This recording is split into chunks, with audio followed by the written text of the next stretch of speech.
Hi everyone, welcome to the 9th edition of GraphQL Wrocław. My name is Maciej Gębala and I'll be your host today. I'm really glad that we managed to organize this event as we had to postpone it from last week. And today we also got a message from Jamie Barton, who was supposed to be our second speaker today, that he's sick and he's not able to join us. So Jamie, we wish you all the best and recover quickly, and maybe you will join us for the next event. But fortunately we have replacement. So maybe let's go to the agenda for today. So we have two speakers today. First of all, we have Maciej Koryciński, my colleague from Saleor Commerce, who is backend dev who contributed a lot of code to the GraphQL API at Saleor. And he will tell us about a new approach that we are building related to webhooks.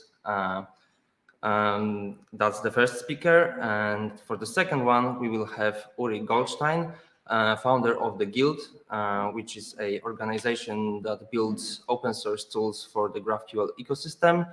And he will basically give Jamie's talk about GraphQL Yoga.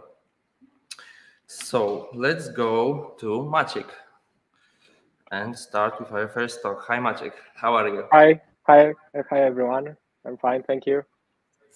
Are you ready to give your first talk and start your career as a conference speaker?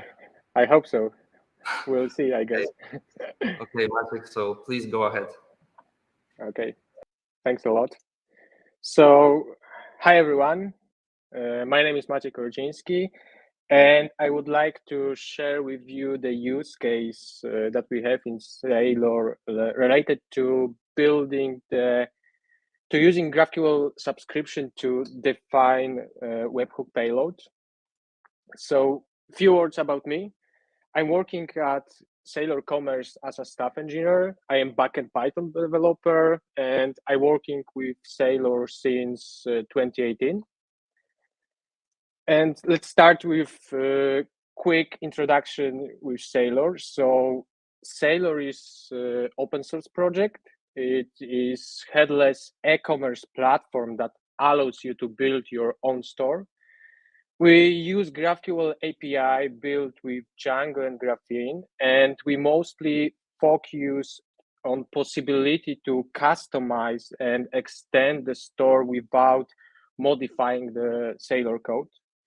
And also in the next pages, I use a lot of names like Saleor app or app to make it clear for everyone. It is separate service or instance or even AWS Lambda.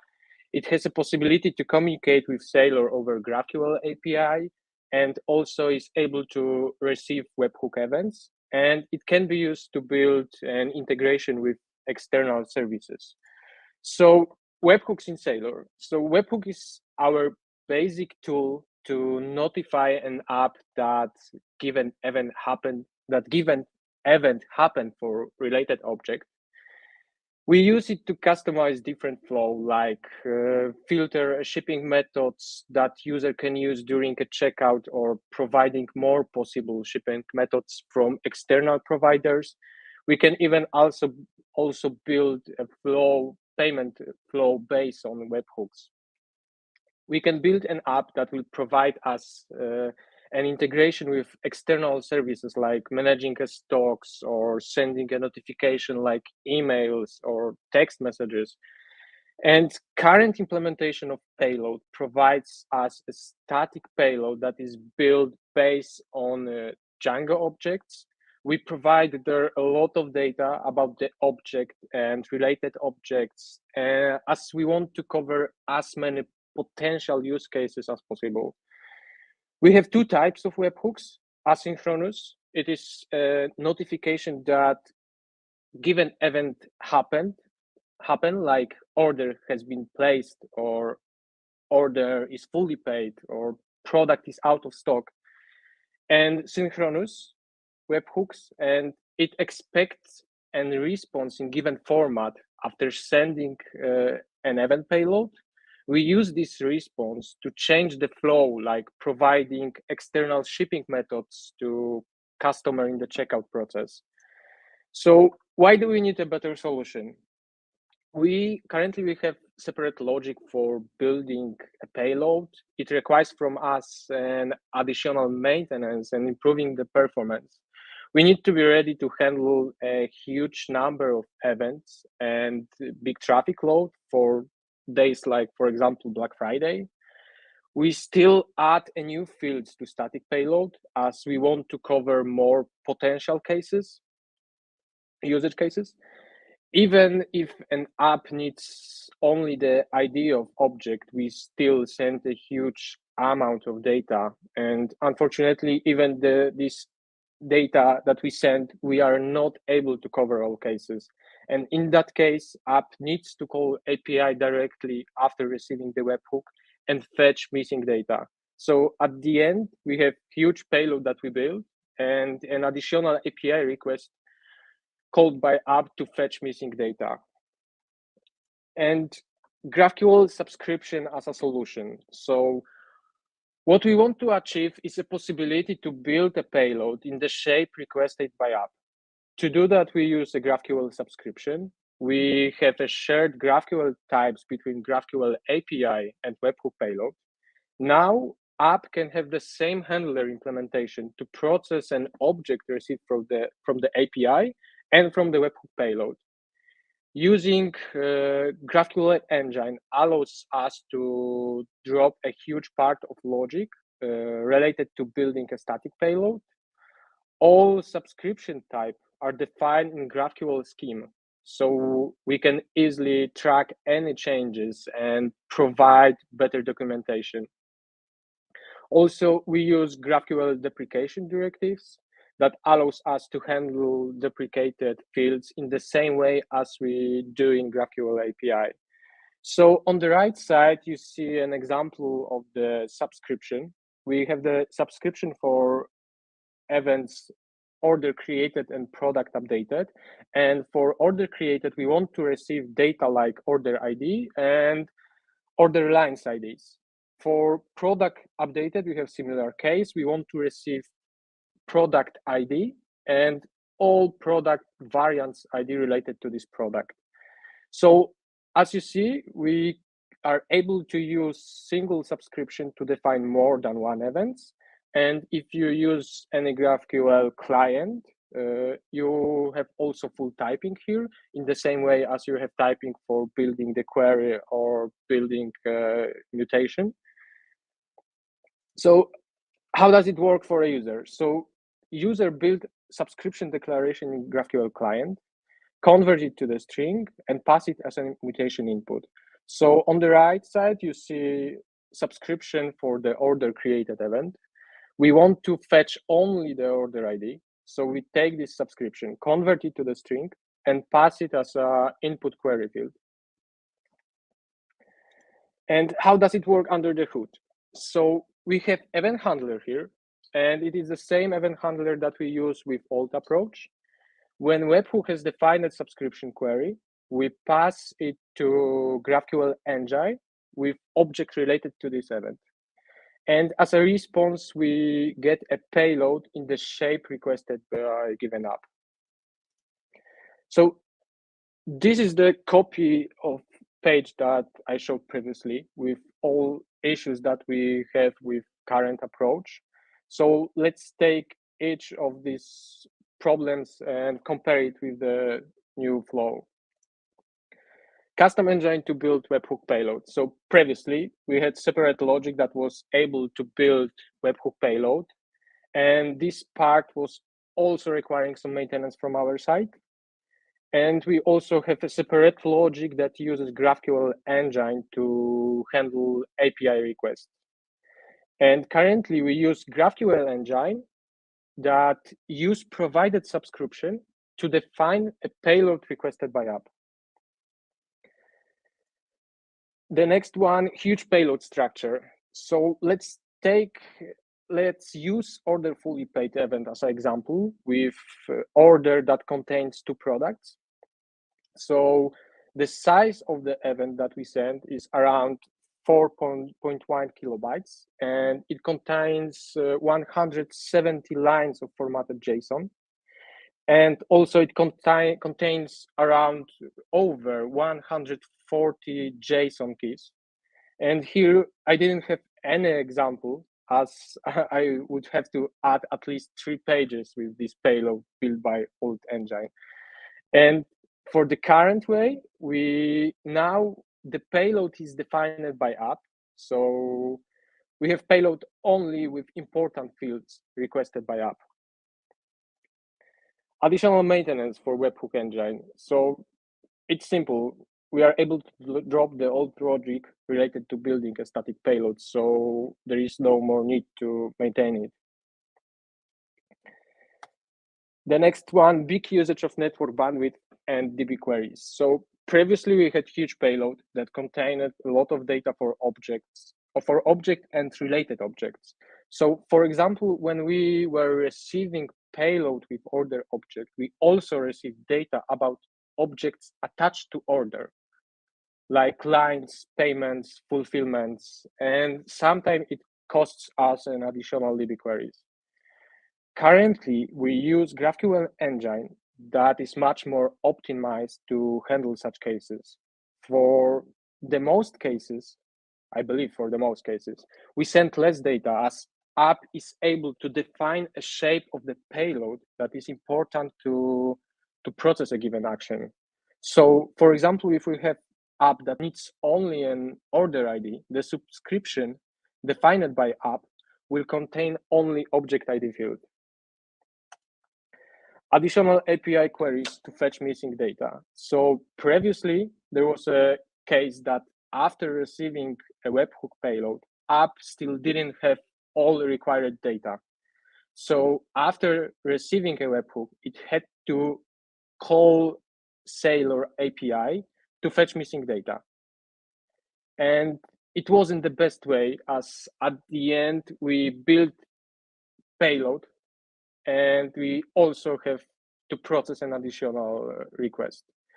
Currently, we have shared objects between GraphQL objects between API and webhook payload. So every data that can be fetched from the object type via GraphQL API can be also received in payload built based on provided subscription.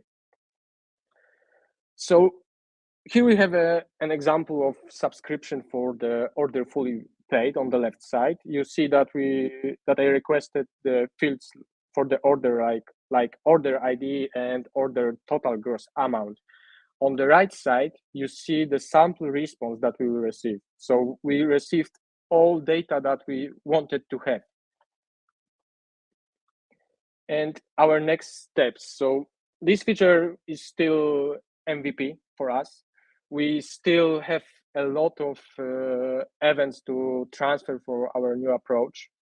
Also, we want to improve a feedback that we provide an app when using a deprecated fields. We want to improve feedback that we give in case of subscription validation. We want to have also support for synchronous webhooks. And also we want to improve the way of saving subscription, as currently we build subscription and convert it to the string and then pass it to the mutation like webhook create or webhook update. So if you want to know more details related to this feature, here you have the link to all changes that we've made related to this feature.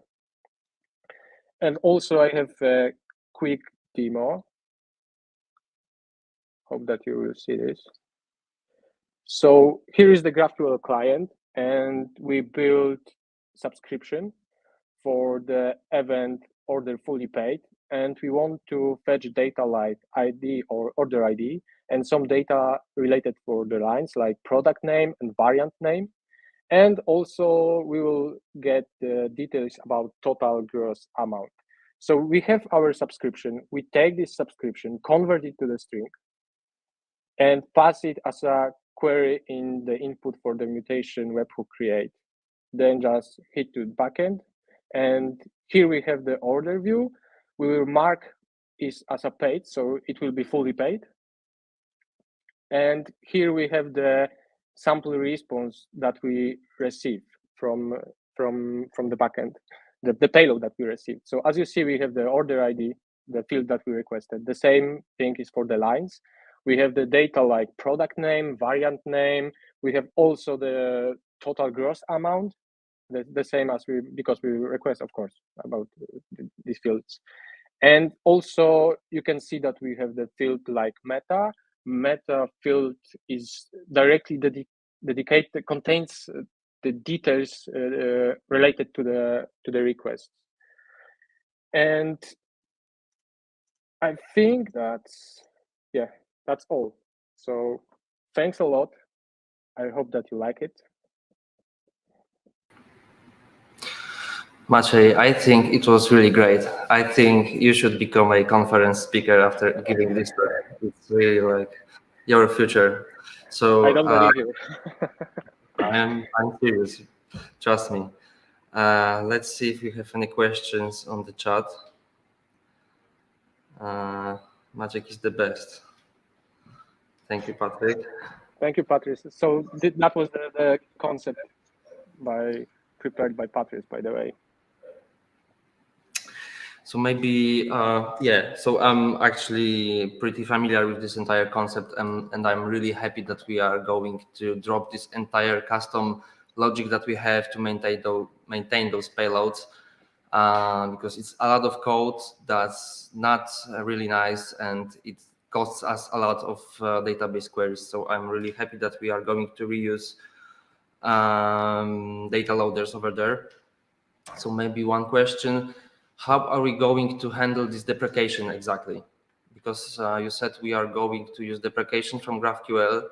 So what does that mean? If I have a subscription query, what happens if I just save a webhook with some field that becomes deprecated, but I don't fix my webhook over time, and we suddenly remove this field, or it starts to work in a different way if you don't maintain this, for example, for some time? Can we handle it somehow? Yeah, so I think that we're still thinking about this, but I guess the best way, the direction that I think that we will choose is to provide some possibility to manage the events that we send via webhooks, where you can see or discover that given event sends the deprecated field. Something similar as we have, for example, for the Stripe page, where you go to the developer section and you see the logs related to the webhooks that Stripe is sent. Mm-hmm. All right. Okay. I think we don't have any more questions. Can you use GraphQL with BigQuery? I don't know, to be honest. Me too. Maybe Uri will know answer for this question. Okay, so thank you, Maciej. It was great having you. So yeah, we have one question. How will the subscriptions be maintained when Saleor is running at more than one node?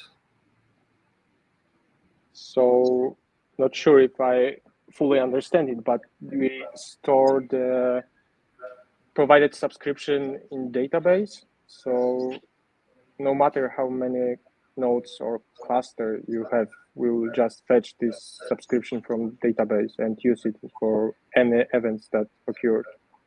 Yes, I think we have like just replication of, if we even had multiple databases, then we have the same data for most of the time. So this would be an edge case with any operation, simply not related to this subscription query, like basically saving to database. And if you have this short period of time when something is not saved in one replica, maybe that would be the edge case, but it's like it could happen to any operation in API, basically. All right, so I think that's it. Oh, no, we have another one from Paweł from Piła. Maciej, biggest fan here. Will the query cost be calculated? I plan to execute huge queries.